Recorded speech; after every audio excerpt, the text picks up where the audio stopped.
एक ऐसी बीमारी जिसने हजारों लोगों की जान ले ली, जिसका नाम सुनते ही दुनिया डर जाती है और उसका नाम है इबोला वायरस डिजीज। इबोला। लेकिन क्या इबोला हवा से फैलता है? क्या ये कोविड जैसी महामारी बन सकता है? क्या इसका इलाज या वैक्सीन संभव है, मौजूद है या नहीं? और सबसे जरूरी सवाल, आम लोग खुद को कैसे सुरक्षित रखें?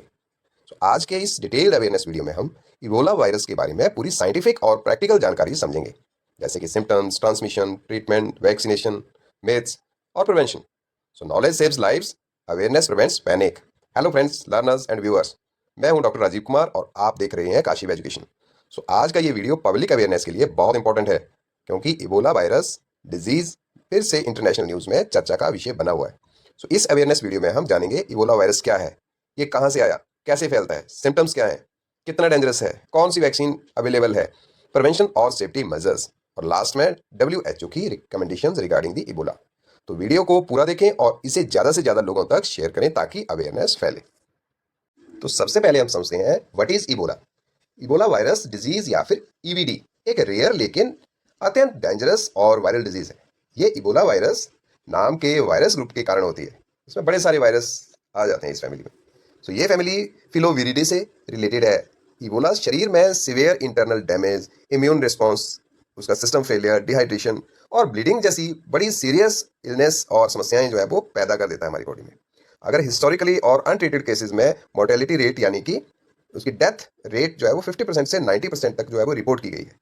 लेकिन अच्छी बात यह है कि मॉडर्न मेडिकल केयर में वैक्सीन और अर्ली ट्रीटमेंट की वजह से सर्वाइवल रेट को पहले से काफ़ी इंप्रूव हो किया गया है। तो ये डिजीज मेनली सब सहारन अफ्रीका के कुछ एरियाज में आउटब्रेक के रूप में देखी जाती है।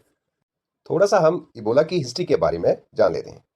सो इबोला वायरस पहली बार 1976 में डिस्कवर किया गया था और दो साइमल्टेनियस आउटब्रेक्स हुए थे, एक डेमोक्रेटिक रिपब्लिक ऑफ कॉन्गो में और दूसरा सूडान में। कॉन्गो में आउटब्रेक इबोला रिवर के पास हुआ था, इसलिए इस वायरस का नाम इबोला रखा गया। सबसे बड़ा आउटब्रेक 2013 और 16 के बीच में वेस्ट अफ्रीका में हुआ था, जिनमें गिनी, लाइबेरिया, सीरा लियोने। इस आउटब्रेक में 28,000 से भी अधिक केसेस रिपोर्ट हुए थे और 11,000 से अधिक डेथ रिपोर्ट हुई थी इसमें। तो इसके बाद भी डेमोक्रेटिक रिपब्लिक ऑफ कॉन्गो और युगांडा जैसे देशों में छोटे बड़े आउटब्रेक सामने आते रहते हैं। अब हम बात करते हैं कॉजेज और ट्रांसमिशन की, मतलब where does Ebola come from, ये कैसे स्टार्ट होती है डिजीज। तो साइंटिस्ट मानते हैं कि इबोला वायरस का natural reservoir bats, fruit bats हो सकते हैं। वायरस वाइल्ड लाइफ में साइलेंटली सर्कुलेट कर सकता है। ह्यूमंस में इन्फेक्शन अक्सर शुरू हो सकता है, तो जो इसके जो संक्रमित एनिमल्स है उनसे कॉन्टैक्ट से ये बीमारी आ सकती है। मतलब जो एनिमल्स इन्फेक्टेड हैं उनके कॉन्टैक्ट से ये बीमारी ट्रांसफर हो सकती है। फिर जो बुश मीट हैंडलिंग से ये बीमारी फैल सकती है और उसको खाने से, हैंडलिंग से और डेड वाइल्ड लाइफ हैंडलिंग से भी ये बीमारी फैलती है। सो अगर हम इसके पोटेंशियल एनिमल्स की बात करें कि कौन कौन से एनिमल्स जो है वो ज़्यादा उनसे रिस्क है, so that is fruit bats, primates या कुछ और वाइल्ड मैमल्स जो है इस बीमारी को कैरी करने का बड़ा अच्छा पोटेंशियल रखते हैं। सो उनसे आउटब्रेक होने की ज़्यादा पॉसिबिलिटी रहती है। तो एक जरूरी बात यह है कि इबोला किसी सुपर नेचुरल कॉज से नहीं होता, बल्कि ये एक साइंटिफिकली स्टडीड वायरल डिजीज है। सो हमें उस तरीके से ही इसको डील करना चाहिए, साइंटिफिकली हमें इसको ट्रीट करना चाहिए, डील करना चाहिए। अब सबसे important question, how does Ebola spread, कि ह्यूमन टू ह्यूमन ये कैसे स्प्रेड होता है। Ebola mainly direct contact disease है, सीधे कॉन्टैक्ट से फैलता है। मतलब ये ब्लड से भी फैल सकता है, वॉमिट से फैल सकता है, सलीवा से फैल सकता है, स्वेट से फैल सकता है, यूरिन से, सीमन से, ब्रेस्ट मिल्क से और कंटेमिनेटेड ऑब्जेक्ट से भी फैलता है, जैसे कि नीडल्स हैं, यूज नीडल्स होती हैं, बेडिंग से, मेडिकल इक्विपमेंट से भी। सो इन सभी से इसके इन्फेक्शन फैलने के बहुत ज़्यादा चांसेस रहते हैं, क्योंकि डायरेक्टली बॉडी के कांटेक्ट में आती है ह्यूमन के। लेकिन एक बहुत बड़ा, एक इंपॉर्टेंट फैक्ट ये है कि इबोला एयरबॉर्न डिजीज नहीं है। Ebola is not airborne disease, यानी ये सामान्य हवा से कोविड की तरह आसानी से नहीं फैलता। इसको डायरेक्ट बॉडी कांटेक्ट चाहिए और ये कैजुअल पब्लिक कांटेक्ट से भी सामान्यतः नहीं फैलता। और जो पर्सन है उसके अगर सिम्टम्स आने के बाद ज़्यादा कंटेजियस हो जाता है। सो जब सिम्टम्स आ गए किसी में कि उसको इबोला हुआ है, तो वो ज़्यादा स्प्रेड करता है। फिर उसके बाद मतलब उस स्टेज पे वो काफ़ी ज़्यादा जो है वो प्रोग्रेस हो चुका होता है, तो उसके जो फैलने के चांसेस बढ़ जाते हैं। आओ अब इसके इफेक्ट्स के बारे में जान लेते हैं, मतलब सिम्टम्स ऑफ इबोला। तो इबोला के सिम्टम्स शुरुआत में दूसरी डिजीज जैसे मलेरिया हो गया या टाइफाइड हो गया या फिर फ्लू है उसके जैसे लग सकते हैं। इसका इंक्यूबेशन पीरियड लगभग 2 to 21 डेज रहता है, पर एवरेज इंक्यूबेशन पीरियड इसका 8 to 10 डेज ही होता है। सो इसको हम टू टाइप्स में डिवाइड कर देते हैं, एक ड्राई स्टेज और एक है वेट स्टेज। ड्राई स्टेज में अर्ली सिम्टम्स हैं, जैसे कि हाई फीवर होना, severe headache, muscle pain, joint pain, weakness, fatigue या फिर गला खराब होना, सोर थ्रोट। अगर डिजीज प्रोग्रेस करे तो एडवांस सिम्टम्स दिखाई दे सकते हैं, मतलब वेट स्टेज में आ सकता है। तो इसमें सीवियर वॉमिटिंग हो सकती है, बहुत ज़्यादा वॉमिटिंग होना, या डायरिया या स्टमक पेन, स्किन रैशेज हो सकते हैं और अनएक्सप्लेन्ड ब्लीडिंग हो सकती है। सो ब्लीडिंग में नोज ब्लीड कर सकता है, गम्स ब्लीड कर सकते हैं और इंटरनल ऑर्गन्स ब्लीड कर सकते हैं। सो सीवियर डिहाइड्रेशन और ऑर्गन फेलियर भी हो सकता है इसके कारण, क्योंकि इबोला के सिम्टम्स कई दूसरी बीमारियों से मिलते जुलते हैं, इसलिए लैब टेस्टिंग बहुत जरूरी हो जाती है। So diagnosis of Ebola is mandatory in this case.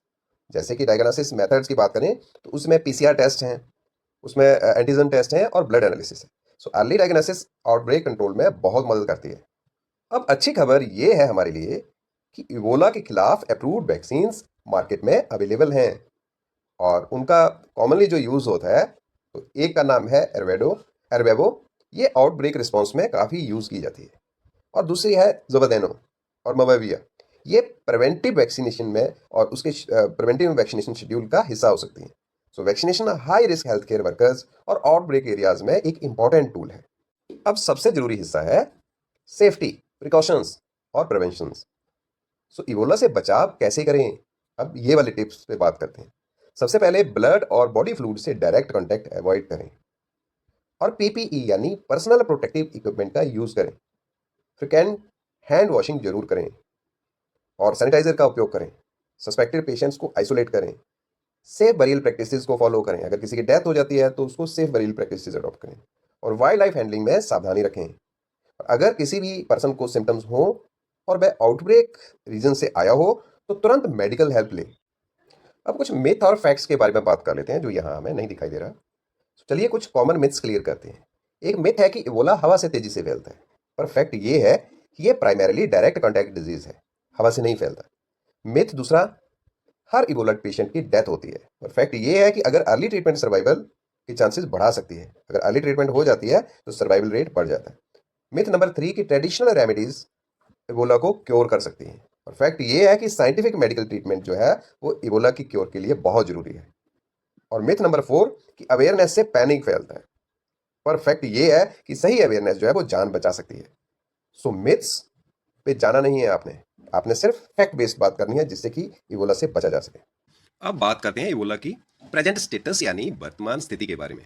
तो बहुत से लोग सोचते हैं कि इबोला खत्म हो चुका है, लेकिन रियलिटी ये है कि इबोला वायरस अभी भी दुनिया के कुछ एरियाज में प्रेजेंट है, और टाइम टू टाइम आउटब्रेक सामने आते रहते हैं। सो आज के टाइम में इबोला आउटब्रेक मेनली सब सहारन अफ्रीका के कुछ कंट्रीज में लोकलाइज्ड फॉर्म में देखे जाते हैं, और सबसे ज़्यादा अफेक्टेड एरियाज में शामिल है DRC, democratic Republic of Congo, Uganda और सूडान के कुछ एरियाज। लेकिन अच्छी बात यह है कि आज ग्लोबल हेल्थ सिस्टम पहले की कंपैरिजन में कहीं से ज़्यादा प्रिपेयर्ड है इसके लिए। अगर हम मॉडर्न इम्प्रूवमेंट्स की बात करें तो फास्टर लैब टेस्टिंग अवेलेबल है, कॉन्टैक्ट ट्रेसिंग उसमें सिस्टम बेहतर है, आइसोलेशन प्रोटोकॉल जो है वो इम्प्रूव हो चुके हैं, और हेल्थ केयर वर्कर्स पीपी का यूज़ करते हैं। ऐसे करके बड़ी सारी चीज़ें जो हैं वो मतलब इसके लिए इफेक्टिव है। अगर ट्रैवल और ग्लोबल रिस्क की बात करें तो इबोला जो है पूरी दुनिया में वाइडली स्प्रेड डिजीज़ नहीं है, लेकिन इंटरनेशनल ट्रैवल की वजह से इंपोर्टेड केसेस का रिस्क जो है वो हमेशा बना रहता है। इसलिए जब भी ट्रैवलिंग एडवाइजरीज जो है वो उनको फॉलो करें, जैसे एयरपोर्ट स्क्रीनिंग होती है, रैपिड टेस्टिंग होती है, तो ये बड़े इंपॉर्टेंट है। पब्लिक अवेयरनेस जो है इसमें मेन की है। आज इबोला से लड़ाई केवल हॉस्पिटल्स में नहीं बल्कि पब्लिक अवेयरनेस के थ्रू जो है वो लड़ी जाती है। अगर कम्युनिटीज़ सिम्टम्स पहचाने और जल्दी रिपोर्ट करें और सेफ हाइजीन प्रैक्टिसेस फॉलो करें तो फिर आउटब्रेक जो है वो कंट्रोल किया जा सकता है और होने से रोका भी जा सकता है। और अब हम बात करते हैं इबोला की स्पीसीज़ की। तो they are generally commonly known 6 species of the Ebola virus are there, और उसमें मतलब इबोला जो है वो केवल एक वायरस है, लेकिन वास्तव में इबोला वायरस जीनस में कई अलग अलग जो है वो स्पीसीज जो है वो शामिल हैं। तो साइंटिस्ट ने अब तक इसकी 6 मेन या पॉपुलरली नॉन स्पीसीज जो है वो आइडेंटिफाई की है। नंबर 1 पर है ज़ेरे इबोला वायरस। तो ज़ेरे इबोला वायरस ये सबसे डेंजरस स्पीसीज मानी जाती है। इसकी मोर्टेलिटी रेट हिस्टोरिकली काफ़ी हाई रही है। 2013 टू 16 जो है वो वेस्ट अफ्रीका में आउटब्रेक हुआ था, और उसमें इसी स्पीसीज के कारण हुआ था। और गुड न्यूज़ ये है कि इस स्पीसीज के खिलाफ अप्रूव्ड वैक्सीन और ट्रीटमेंट जो है वो अवेलेबल है। और सूडान इबोला वायरस, तो ये स्पीसीज भी सीवियर आउटब्रेक कॉज कर सकती है। उगांडा और सूडान में इसके आउटब्रेक्स देखे गए हैं, लेकिन इसके लिए भी वाइडली अप्रूव्ड वैक्सीन जो है वो लिमिटेड है, इसीलिए रीच अभी भी जारी है। और एक है बूंदी बुगियो इबोला वायरस। तो ये कंपैरेटिवली लेस कॉमन स्पीसीज है। इसका नाम युगांडा के बुंदी बुगियो डिस्ट्रिक्ट से पड़ा था और इसकी मोर्टेलिटी रेट जो है ज़ेरे इबोला से काफ़ी कम देखी गई है। फिर और भी स्पीसीज है, जैसे ताई फॉरेस्ट इबोला है, रेस्टर्न इबोला है और बॉम्बली इबोला वायरस है। तो ये स्पीसीज भी जो है वो पाई गई हैं, रिपोर्टेड हैं, लेकिन उतनी ज़्यादा मतलब इनकी रिपोर्टिंग नहीं है। सो ये Bombali Ebola virus that is found in bats, और साइंटिस्ट अभी भी इसके बारे में रिसर्च कर रहे हैं कि ये ह्यूमंस को कितना अफेक्ट कर सकती है। सो वाई स्पीसीज मैटर्स, क्योंकि इबोला की डिफरेंट स्पीसीज की पहचान इसलिए ज़रूरी है कि सेवेरिटी अलग हो सकती है, वैक्सीन स्पीसीज स्पेसिफिक हो सकती हैं और ट्रीटमेंट अलग अलग हो सकती है, और आउटब्रेक कंट्रोल की स्ट्रैटेजीज भी सभी में अलग हो सकती हैं। इसलिए लैब आइडेंटिफिकेशन बहुत इंपॉर्टेंट हो जाती है। एक ज़रूरी बात कि why public awareness matters, public की अवेयरनेस इतनी ज़्यादा ज़रूरी क्यों है? क्योंकि डिजीज से लड़ने में सिर्फ मेडिसिन ही नहीं, अवेयरनेस भी पावरफुल वेपन है। So public awareness helps early detection, quick isolation, reduced panic और बेटर हाइजीन प्रैक्टिसेस। और सबसे जरूरी बात कि कम्युनिटी को प्रोटेक्ट करती है। It protect community. So WHO, health care workers और साइंटिस्ट लगातार मॉनिटरिंग और आउटब्रेक रिस्पॉन्स पर काम करते रहते हैं। सो एंड में ये कहूँगा कि इबोला एक सीरियस डिसीज है, लेकिन नॉलेज, साइंस और पब्लिक कोऑपरेशन से आउटब्रेक को कंट्रोल किया जा सकता है। इसमें फियर नहीं, अवेयरनेस जरूरी है, और पैनिक नहीं, प्रिवेंशन जरूरी है। अगर आपको ये अवेयरनेस वीडियो इन्फॉर्मेटिव लगी हो तो इसको लाइक करें, शेयर करें और कमेंट में अपना कोई भी डाउट है तो जरूर पूछें। काशिब एजुकेशन को सब्सक्राइब करें और मिलते हैं नेक्स्ट एजुकेशनल अवेयरनेस वीडियो के साथ। Stay informed, stay safe. Thank you.